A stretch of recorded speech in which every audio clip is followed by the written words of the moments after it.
We're here today to talk about Sabbat the Black Hand, the most recent release for Vampire the Masquerade.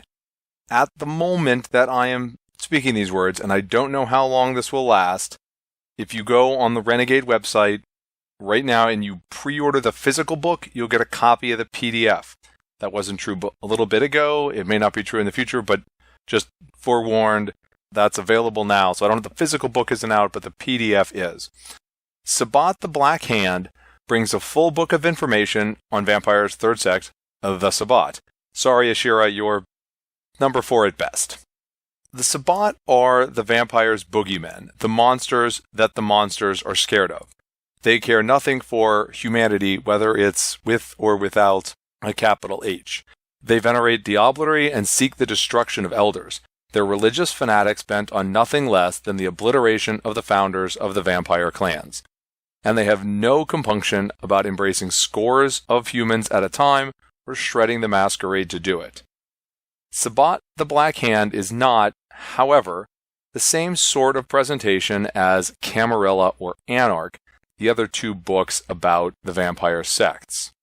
For one, it is substantially shorter than those two books, weighing in at about 125 pages.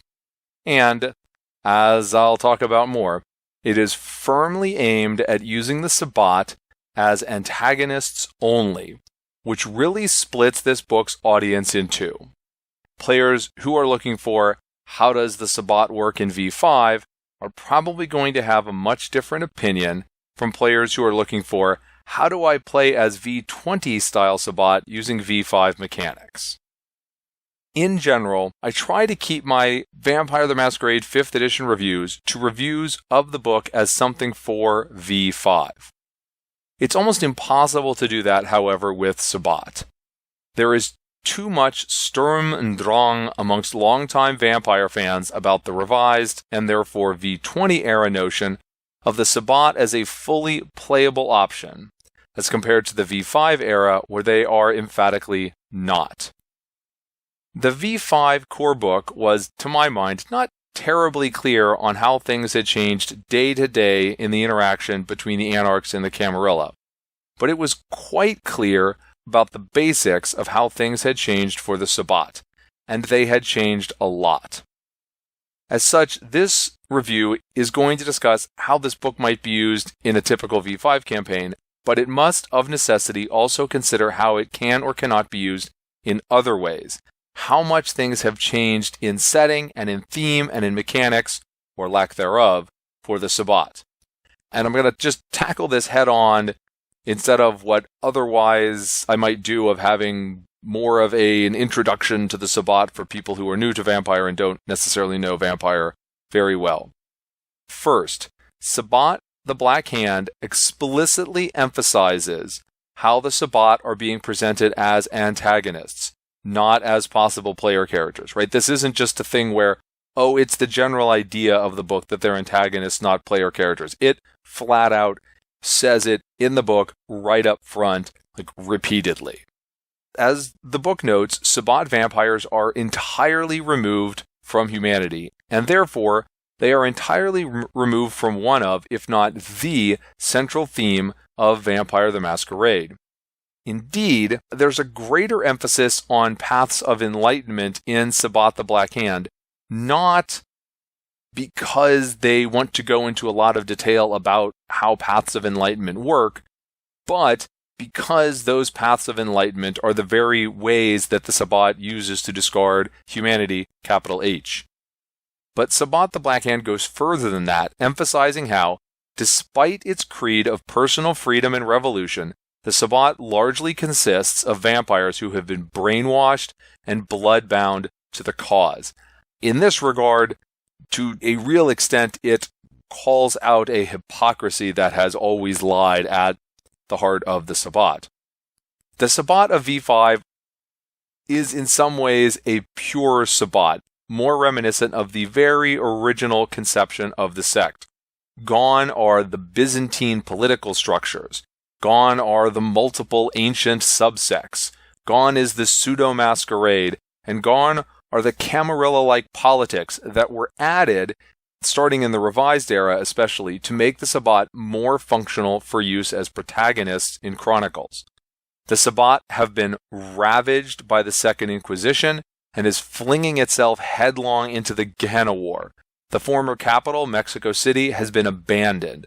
The title of regent ostensibly exists, but is empty. Cardinals, once a venerated title, are basically just Sabbat with a large enough war party and visions of grandeur. Instead, the Sabbat are stripped down to their antagonistic roots, a fanatical enemy hell-bent on destruction and heedless of the Masquerade. It is not a coincidence that shifting the Sabbat away from the notion of being potential protagonists has also stripped them of many aspects that kind of made them just another Camarilla, another worldwide political organization of vampires, just one with different sorts of rhetoric and a different type of blood bond. This stance has had consequences for the Sabbat. Because they want to fight the Gehenna War, they generally don't try to resist the beckoning and have died at an alarming rate answering that call. Further, with the rise of the Second Inquisition, the Sabbat's nonchalant approach to staying hidden means that many of them have met final death at the hands of mortal hunters. Between these mass casualties and the removal of all that top-heavy political structure, the Sabbat is a shell of its former self. Indeed, Sabbat the Black Hand suggests that in some ways it isn't even really a sect anymore, more a collection of independent outfits with generally similar goals. Although, to be fair, you could say that about the Anarchs too. So, let me be blunt. If you want the Sabbat of the Revised and V20 era, this book probably isn't for you.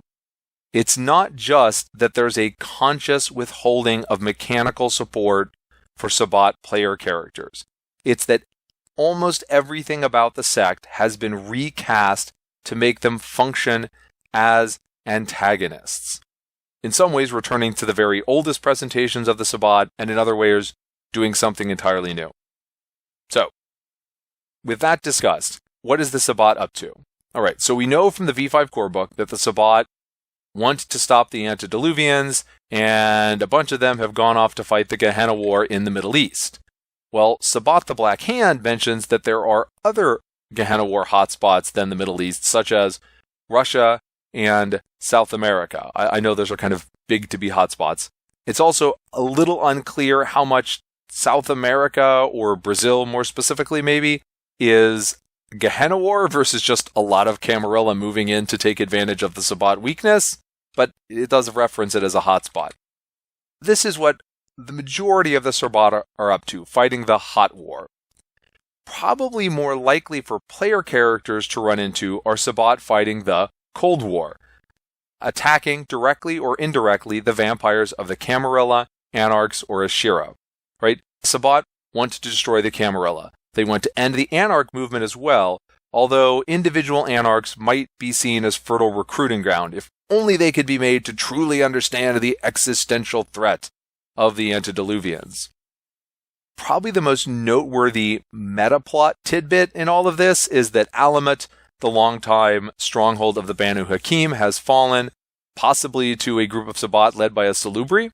The indication is that Urshulgi, however, did survive. And I'll note, right, this is presented as in an in-character euphemistic point of view, and the World of Darkness is famous for its unreliable narrators, so, no guarantees.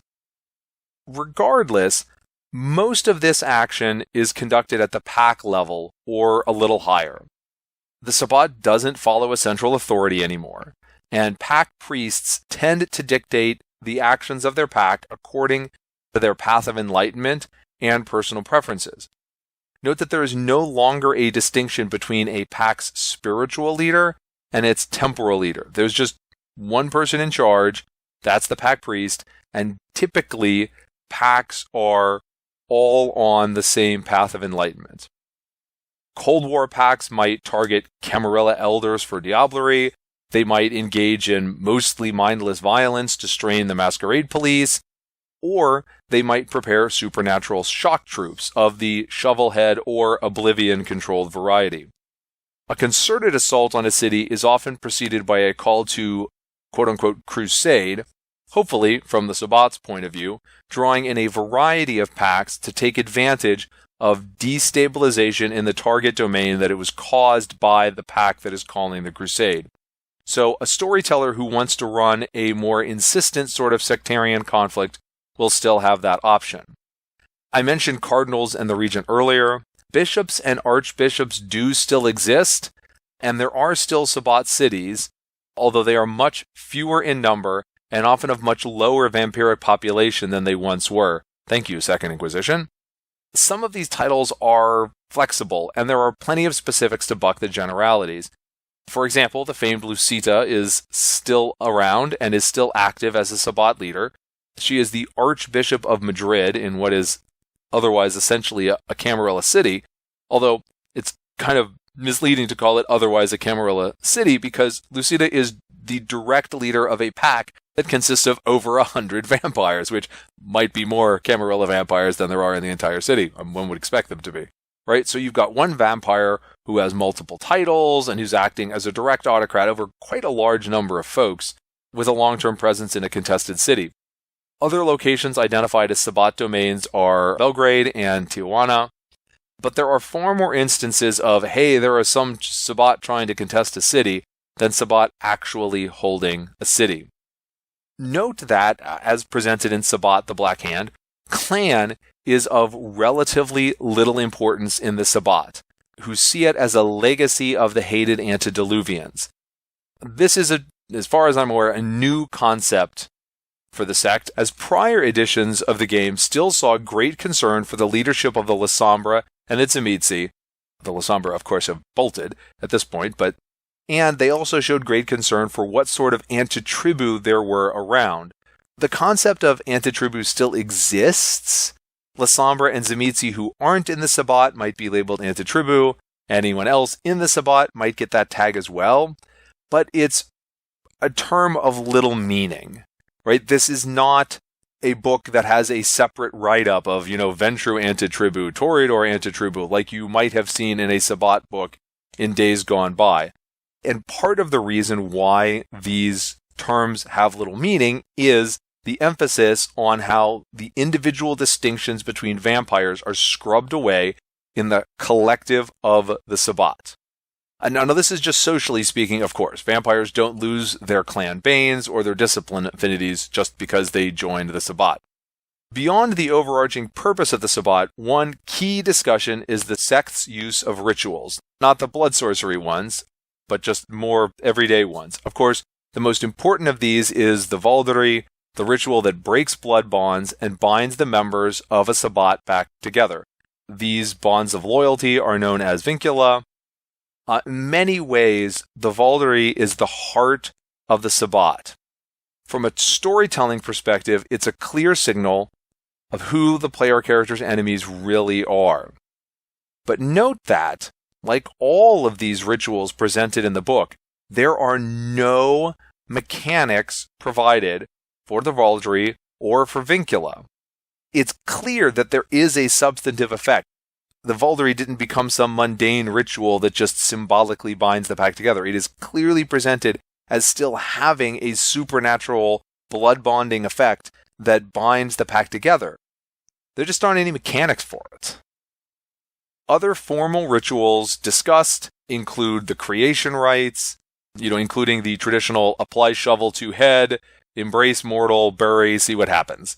Monomancy, which is formal duels, blood feasts, which are exactly what they sound like, festivals of the dead, which is just commemoration of the dead, fire dancing, which is demonstrating bravery and prowess by jumping through flames. You can also see the Camarilla Church of Cain doing this over in Cults of the Blood Gods. Blood baths, a baptism into the Sabbat religious hierarchy. War parties, which is the party before the more literal war party. And then wild hunts. To paraphrase the bard, a blood hunt by any other name would taste as sweet. And that's just the formal rituals. Consistent with the Sabbat's role as antagonists, there's no formal mechanics for these, which I can only conclude as a deliberate decision to just not have mechanics, to make these not readily usable for player characters. They're there for background. They're there for flavor, make up whatever effect it is you want from a story perspective on the Sabbat. And then beyond those widespread and formal rituals, there's also discussion of informal rituals and then path-specific variations of the rituals. And speaking of paths of enlightenment, paths of enlightenment are how vampires who have left the concerns of humanity behind stay in control and, sort of, keep the beast at bay. Again, note that this is, again, kind of like the rituals, there's no mechanics for this, right? There is no need to keep track of the degeneration of vampires on paths because in V5, such vampires are, by definition, not player characters. There's no set of sins for each path that you could, replace the sins of humanity. Not that humanity actually has sins in V5, but you know what I mean. Although I am amused by the fact that there is a flavor reference in the text to the hierarchy of sins of one of the paths, which is how all of the paths in humanity used to be discussed. Vampires on paths don't have humanity scores, and there's no mechanical replacement for that. There's no path score or the like. I mean, there's nothing that stops a storyteller from coming up with your own version of this, but really are largely coming up with your own. I mean, every path has 3 ethics. Maybe you could make them chronicle tenets that apply to a vampire on the path. You assign them a starting path score and they can accumulate stains for deviating from those tenets. But again, and this is all, specifically starting from almost scratch to shoehorn player character Sabbat into a setting in a book that is expressly telling you not to do that. So what you're going to get with each path, beyond a full-page clan-like art introduction, is a single-page write-up initially, and then later there's a couple of 2-3 pages of different pack and NPC suggestions for that path. There might be some discussion later about how different packs on different paths might take on what their interpretation might be of different roles in the Sabbat. The intro, like I mentioned, has 3 ethics. It has suggestions on using the path in a chronicle, and which disciplines the path favors. Sabbat the Black Hand presents 5 paths, and one of them is brand new and focused on the thin-blooded. So, again, those who are hoping for V5 versions of the plethora of paths in V20, or roads, if you're in Vampire Dark Ages, will be disappointed, right? There's 5, and only 4 of them are going to be ones that you're familiar with. Note that all of these established paths, not just the Path of Cain, recognize Cain as the progenitor of vampires, with the Sabbat as his black hand, and venerate the supposed superiority of vampires as compared to humans. The 5 included paths are, first, the Path of Cain.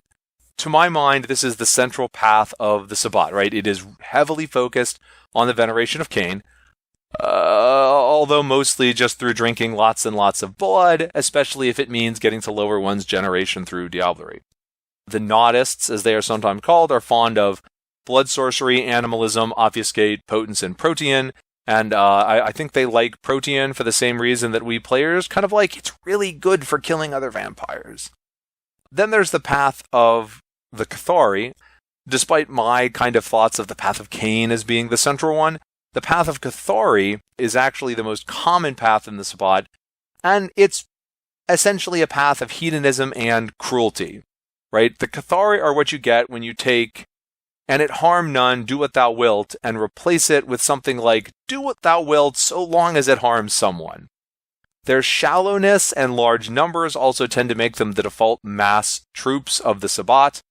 They tend to favor physical disciplines as well as aspects, obfuscate, and presence. Then there's the Path of Death and the Soul. This is a very esoteric path as compared to the other options, and it focuses on understanding, death and the soul.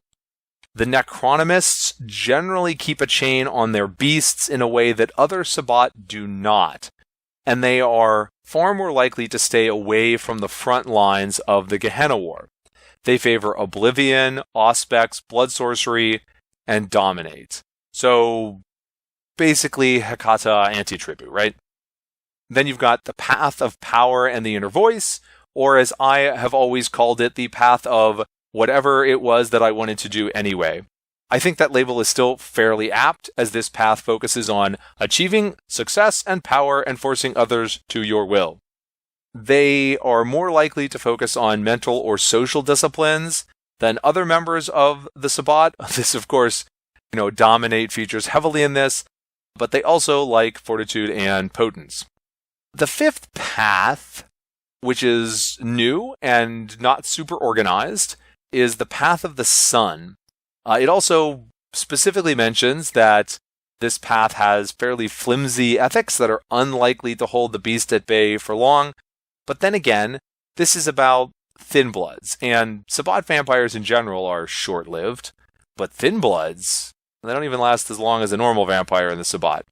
What convictions there are focus on exalting the mixed nature of the thin bloods and taking advantage of that nature to wage war on Cain's enemies. Now, in addition to these 5, there's also note about paths that are mostly no longer practiced by the Sabbat. Not that they don't exist, but they're not that much of a thing. It does mention the path of the beast, which it's not practiced that much because it doesn't work, essentially. The path of honorable accord, because it is seen as too rigid and Camarilla-like. Like, isn't that tyrant of a Camarilla prince just really on the path of honorable accord anyway? And then the path of Lilith, which were always odd bedfellows with the Sabbat, given their hatred of Cain. Of course, you can go check out your Lilith-worshipping Bahari over in Cults of the Blood Gods and in the Camarilla now. Okay, so those are the paths. And then we have discipline powers and rituals and ceremonies.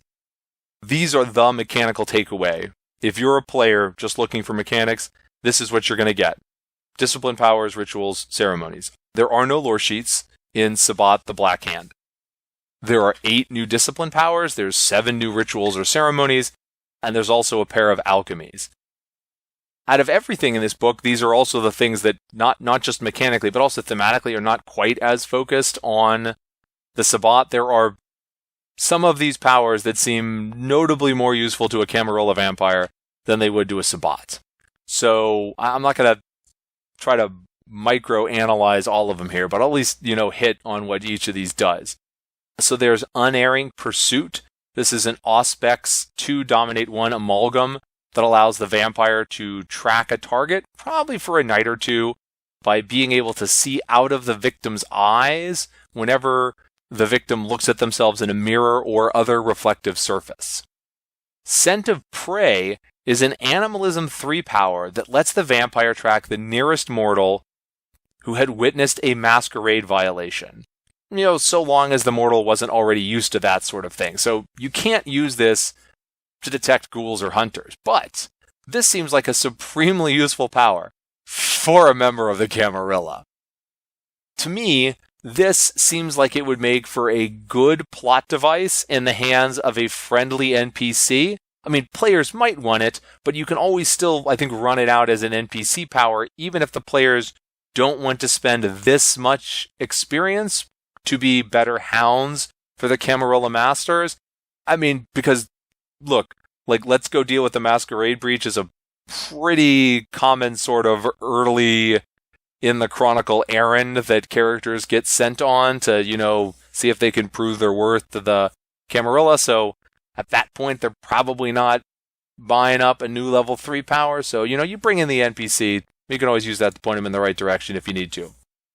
Tabula Rasa is, other than being my single favorite episode of Buffy the Vampire Slayer, a Dominate 4 power that inflicts general amnesia on the victim. And this does work on other vampires.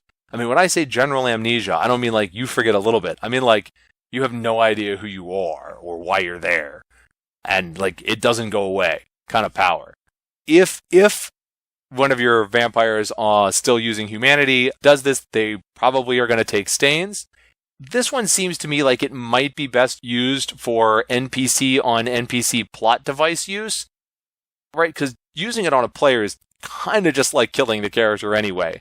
And a player character who is using this is probably on the way out as far as, their humanity level goes. But another cruel mental power is Mask of Isolation, and Obfuscate 3, Dominate 1 Amalgam. Yeah, there's a lot of dominate in here. It inflicts Mask of 1,000 Faces on the victim, so the victim is no longer recognized for others. Now, this doesn't last for super long, but it can be reapplied, and it probably inflicts stains when you use it on someone who has humanity again. So again, another one of these, this might be more of an NPC use, and not even a Sabbat NPC. It's a little subtle for Sabbat use. For a lot of Sabbat anyway. Some of them could do it. It's a little cruel for a lot of player characters. It's a lot of time to be devoting in game to breaking someone down mentally, but there's definitely some utility there. But nothing like Visceral Absorption.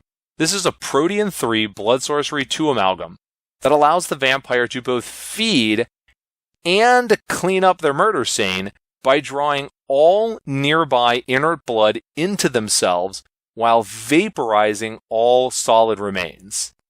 Like Scent of Prey, this seems super handy for Camarilla or Anarch vamps, although Protean plus Blood Sorcery is an inconvenient amalgam. I mean, the biggest drawback of this thing might be that Protean 3 also has Earth Meld, which is super handy and iconic, plus Shapeshifting, which a lot of people like, but this is an incredibly useful power, and probably the least useful for the Sabbat, who still get the blood but don't really care about the fact that they cleaned up the scene. I don't know. There's Umbrous Clutch. This is an Oblivion 4 power that throws the victim through their own shadow, and they come back out, but Immortal is probably just rendered catatonic, and a vampire who you hit with this has to test to avoid frenzy. Now, Transitive Blood is a Blood Sorcery 3 power that makes the vampire's blood retain its blood bonding powers even after it has left their body. So basically, it makes their blood work like every vampire's blood did prior to V5. This can be a subtle effect, but a powerful one in a world where other vampires are going to think of Vitae as only being a problem when taken directly from the source. There's a lot of subtle and nefarious things you could probably do with this. And no, Tremere, it does not get around your bane. Reclamation of Vitae is a Blood Sorcery 5 power that allows the vampire to severely injure, probably kill, their own ghouls, no matter where the ghouls are, to refill their own blood supply. Giving the cost in stains, and I'm guessing most players' unwillingness to pay this much experience for a level 5 power that will kill off their other backgrounds, this seems best suited as a surprise maneuver in a climactic confrontation against the player's coterie, right? Like, they think they've got the battle won, they think they've got this elder on the rope, so then all of a sudden their rival has a very bloody second wind to recharge and keep on going. Those are the disciplines. There's also rituals and ceremonies. Beelzebub, I can't even pronounce it. Beelzebiatit is a Blood Sorcery 1 ritual that clears the local area of animal life. Communal Vigor is a Blood Sorcery 3 ritual that, and this one is really Sabbat focused, that would work in conjunction with the Valkyrie.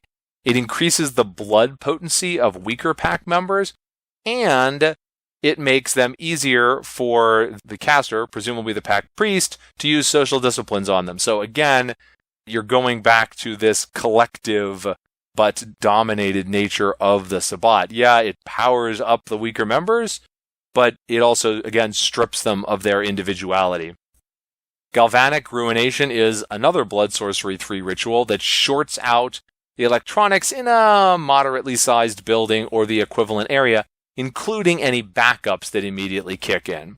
This allows a short-term bypass of security systems, but the ritual is usually going to have side effects that will quickly spoil longer-term efforts at stealth, like that backup generator exploding, that sort of thing. There's Simulacrum Gate, a very resource-intensive Blood Sorcery 5 ritual that creates a teleport gate to a single other location that can be used for one round trip, which is still scary as a plot device. On the ceremony side, they've got Blinding the Alloy Eye, an Oblivion 2 ceremony that prevents cameras from seeing you. Harrow Haunt is an Oblivion 3 ceremony that will scare away mortals and possibly vampires from a moderately sized building. Given the mass murder required to use this ceremony, it probably is not going to be used by any but the most callous of player characters. And then there's Befoul Vessel, an Oblivion 4 ceremony that makes a mortal's blood poison to any vampire who drinks it during the next day. And I say the next day because it doesn't really last longer, because then it kills the mortal. All right, so there's the mechanical stuff. In addition to that, like all that content that I've just talked about, there's more than that. There's a bit more zoomed in detail on the modern Sabbat. Again, like what kind of packs there are. What's a Vanguard pack? What's a Siege pack? What's a Scouting pack? And how do those vary between the different paths? And what are different ways that you can use the Sabbat? What kind of themes might you use? What are some individual events that you might want to have show up in your chronicle? All that sort of stuff. So what's the bottom line here? Going back to how I started this, right? There are, I think, really two distinct audiences for this book. Folks who want to learn about the Sabbat as they are in V5, and folks who want the Sabbat as they were before V5. Like I said earlier, I think that latter group is just kind of out of luck. There is no support here for Sabbat player characters. There is no mechanical support for Paths of Enlightenment, which is a biggie. There's no mechanical support for rituals.